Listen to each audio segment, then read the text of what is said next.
Assalamualaikum warahmatullahi wabarakatuh. Perkenalkan, nama saya Alif Raja Alfarizi dengan NIM A1C321027 dari kelas reguler A 2021.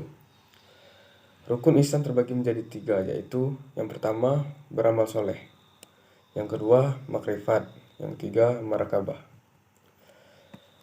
Rukun Islam itu ada 5. Yang pertama mengucapkan 2 kalimat syahadat, yang kedua mendirikan sholat, yang ketiga berpuasa di bulan Ramadan, yang keempat menunaikan zakat, yang kelima pergi naik haji bagi yang mampu. Rukun iman itu ada 6. Yang pertama iman kepada Allah, yang kedua iman kepada malaikat, yang ketiga iman kepada kitab, yang keempat iman kepada nabi dan rasul, yang kelima iman kepada hari akhir, yang keenam iman kepada kadar baik dan kadar buruk. 20 sifat wajib bagi Allah dan artinya dalam ajaran Islam. 1. Wujud artinya ada. 2. Qidam artinya awal. 3. Baqa artinya kekal. 4. Mukhalafatul lil hawadisi artinya berbeda dengan ciptaannya.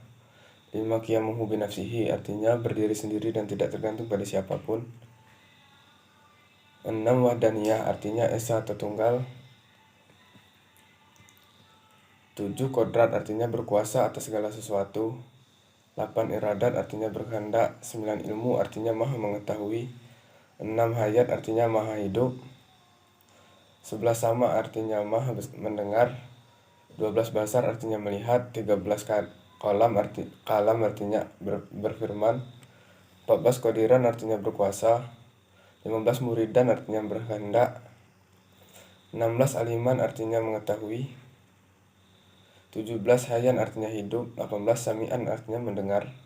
19. Basiran artinya melihat. 20. Mutakaliman artinya berkata atau berfirman. 20. Sifat mustahil bagi Allah. Adam artinya tiada. Wujud artinya baru. Fana artinya binasa. Salatu lil hawadisi artinya menyerupai makhluknya. 5. Qiyamuhu bikhayrihi artinya berdiri dengan yang lain. 6. Ta'adud artinya lebih dari 1. 7. Azun artinya lemah.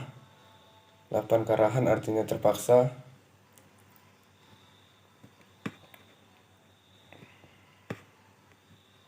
9. Jahlur artinya bodoh. 10. Mautun artinya mati.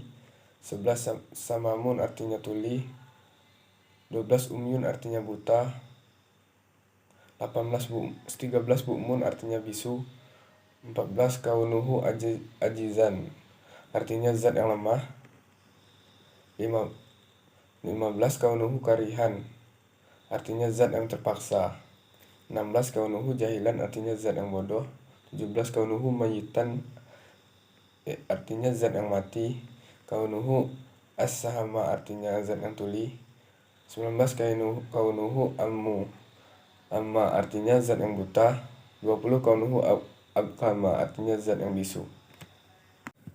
Sifat wajib bagi Rasul yaitu ada 4. Yang pertama sidik artinya benar. Amanah artinya sosok yang dapat dipercaya. Tabligh artinya menyampaikan wahyu dari Allah. Fatona artinya cerdas. Sifat mustahil bagi Rasul ada 4 juga, yaitu kizid artinya bohong. Khianat artinya tidak dapat dipercaya. Kitman artinya menyembunyikan rahasia. Al-baladah artinya bodoh. Usolli ala hazal maiti arba'at takbiratin fardu kifayatin imam lillahi ta'ala. Allahu akbar. Asyhadu an la ilaha illallah wa asyhadu anna muhammadar rasulullah. Allahu akbar. Allahumma firlahu warhamhu wa'fihi wa'fu anhu. Allahu akbar. Allahumma la tahrimna ajruhu wa la tahtimna ba'duhu waghfir lana wa lahu. Assalamualaikum warahmatullahi wabarakatuh. Assalamualaikum warahmatullahi wabarakatuh. Soal keempat adalah Ahlul Sunnah wal Jamaah, merupakan golongan atau orang-orang yang mengikuti perilaku Nabi Muhammad dan para sahabat sesuai Al-Quran dan Sunnah. Akidah